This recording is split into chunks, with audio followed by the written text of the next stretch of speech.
স্থানটি বসুন্ধরা কনভেনশন হলের ঠিক সম্মুখে লেকের পাড়ে অবস্থিত। এখানে অনেকগুলো দৃষ্টিনন্দন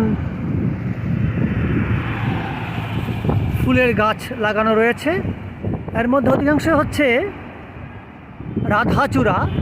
আমি দেখতে পাচ্ছি এখানে লাল এবং হলুদ এই দুই ধরনের রাধাচূড়া রয়েছে। এখানে আপনারাও দেখতে পাচ্ছেন পাশাপাশি অনেকগুলো রাধাচূড়া। আর এর ঠিক পাশেই রয়েছে আপনার কাঠ মালতী সাদা রঙের দেখতে পাচ্ছেন। আর এদিকে বেশ কয়েকটি নাক চাপা দেখতে পেয়েছি আমি।